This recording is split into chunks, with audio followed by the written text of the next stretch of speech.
அஸ்ஸலாமு அலைக்கும். Hi guys, எல்லாரும் எப்படி இருக்கீங்கன்னா Mrs Mohideen. Welcome to my channel. இப்போ தான் என்னோட வீடியோ ஃபஸ்ட் டைம் பார்க்குறீங்கன்னா உங்களுக்கு பிடிச்சிருந்துச்சுன்னா கண்டிப்பாக லைக் பண்ணிவிட்டு சப்ஸ்கிரைப் பண்ணிட்டு பாருங்கள். ஏதாவது டவுட் இருந்தால் கூட கமெண்ட் பண்ணி கேளுங்க, கண்டிப்பாக பதில் சொல்கிறேன்.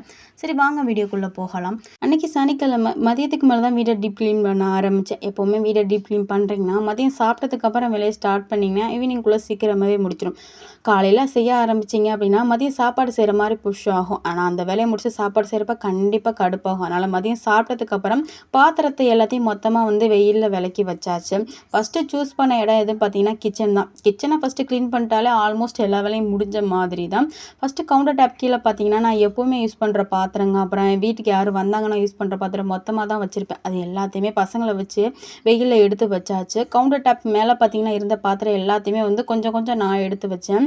எப்போவுமே வீட்டை க்ளீன் பண்ணுறப்ப பார்த்தீங்கன்னா பசங்களை பக்கத்தில் வச்சுக்கிட்டு குட்டி குட்டி வேலையை அவங்கள வாங்கிட்டிங்கன்னா நமக்கு வேலை செய்கிறப்ப ரொம்ப ஈஸியாக இருக்கும். இல்லாட்டா ஒரு ஆளாக வேலை பார்க்குறப்ப கண்டிப்பாக கடுப்பாகும். அதனால் நீங்கள் க்ளீன் பண்ணுறீங்க அப்படின்னா பசங்களை பக்கத்தில் வச்சுக்கோங்க. அதான் ரொம்பவுமே ஈஸியாக இருக்கும். தூசியை பொறுத்த வரைக்கும் வீக்லி ஒன்ஸ் வியாழக்கிழமை பார்த்தீங்கன்னா தூசி தட்டி விட்டு வீடை தொடச்சி விடுவோம். அப்படி இருந்தாலுமே நம்ம அப் அண்ட் க்ளீன் பண்ணுறப்ப எங்கே இருந்தால் தூசி வரும்னு தெரியாது.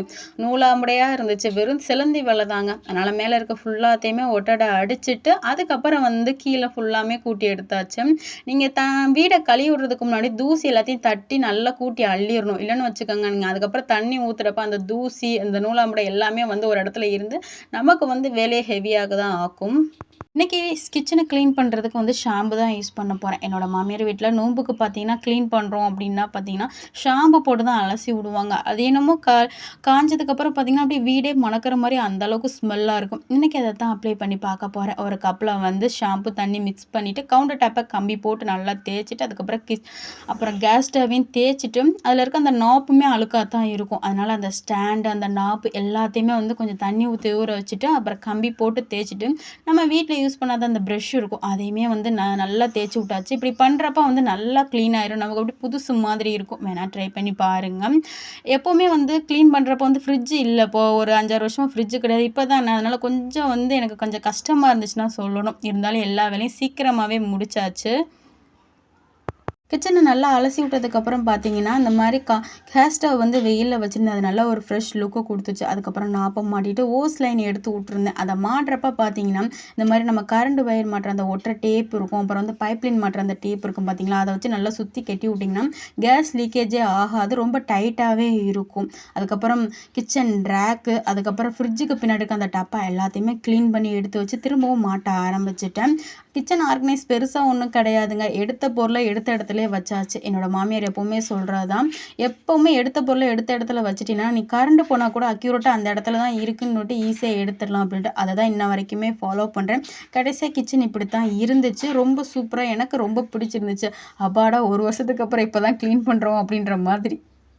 ஞாயிற்றுக்கிழமை காலையில் பசங்க எந்திரிக்கிறதுக்கு முன்னாடியே ஸ்லாப்ல இருந்து துணி எல்லாத்தையுமே பீரோவில் எடுத்து வச்சுட்டேன். ஏன்னா வீட்டை அலசி விட்டதுக்கப்புறம் வேறு எங்கேயும் எடுத்து வச்சுன்னா உடனே மடிக்கிற மாதிரி இருக்கும். ரிலாக்ஸாக மடிக்கிறலாம் அப்படின்னு சொல்லிட்டு பீரோக்குள்ளே எடுத்து வச்சுட்டேன். அதுக்கப்புறம் தலைவாணி எல்லாத்தையுமே உரையெல்லாம் கலட்டிட்டு கொஞ்சம் நேரம் வெயிலில் எடுத்து வச்சுருக்கேன். அப்புறம் தொழுகை விரிப்பு, அப்புறம் மேட்டு எல்லாத்தையுமே லைட்டாக ஊற வச்சுருக்கேன். அதுக்கப்புறம் சோப் போட்டு துவைச்சி காய போட்டுக்கலாம் அப்படின்னு சொல்லிட்டு அப்பப்போ கிளாக்கை எடுத்து க்ளீன் பண்ணாலும் அந்தளவுக்கு தூசி இல்லை. இருந்தாலுமே லைட்டாக ஈர துணி வச்சு தொடச்சிட்டு வெயிலில் காய வச்சுருக்கேன்.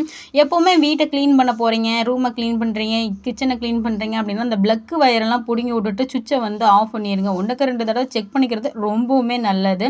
இன்றைக்கி ஜன்னல் கம்பிலாம் பார்த்திங்கன்னா நம்ம யூஸ் பண்ணாத ப்ரஷ்லாம் இருக்கும் பார்த்திங்க, அதை வச்சு தான். அதுக்குண்டு எக்யூப்மெண்ட் வாங்கிலாம் நான் க்ளீன் பண்ணவே கிடையாது.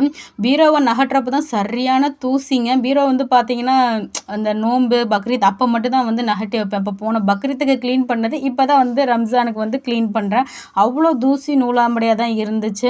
அந்த அளவுக்கு பார்த்தீங்கன்னா மேலே ஒட்டடை அந்தளவுக்கு ஹெவியாலாம் இல்லை, கொஞ்சம் கம்மி தான். ஏன்னா அப்பப்போ க்ளீன் பண்ணுறதுனால. ஆனால் அந்த டிவிக்கு பின்னாடி அதுக்கப்புறம் பீரோவுக்கு பின்னாடி அதுதான் தூசி ரொம்ப அதிகமாக இருந்துச்சு.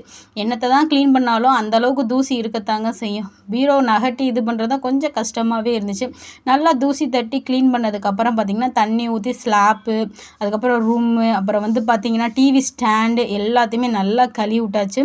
கழுவுன உடனே பார்த்திங்கன்னா வெயிலில் வச்சுட்டேன். நல்லா தொடச்சிட்டு வெயிலில் வச்சோம்னா ரொம்ப புதுசு போல் சூப்பராகவே இருந்துச்சு. இதுக்கு நல்ல முசல்லாவையும் நல்லா துவைச்சி காய வச்சாச்சு. அதுக்கப்புறம் வந்து ரூம் எல்லாத்தையும் நல்லா அலசி விடுவோம் அப்படின்னு சொல்லிட்டு சூப்பராகவே காஞ்சிருச்சு பாருங்கள். அடிக்கிற வெயிலுக்கு 5 நிமிஷத்தில் காஞ்சிருமில்ல, அந்தளவுக்கு வெயில் போட்டுக்கிட்டு இருக்குங்க.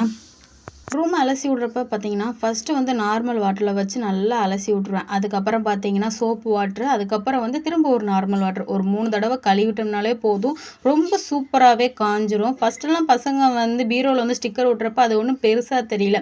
ஆனால் இப்போ பார்த்தீங்கன்னா அது அசிங்கமாக இருக்குது, எடுக்கவும் வர மாட்டேங்குது. எந்த அளவுக்கு சொன்னாலும் ஒரு ஒரு ஸ்க்ராட்ச் மாதிரி விழுந்துருது. நல்லா க்ளீன் பண்ணதுக்கப்புறம் பார்த்தீங்கன்னா ஃபேனை போட்டு எல்லாமே அப்படியே செட் பண்ண ஆரம்பிச்சுட்டேன். பீரோக்கு மேலே பெட்ஷீட்டு எல்லாத்தையும் மடித்து வச்சாச்சு.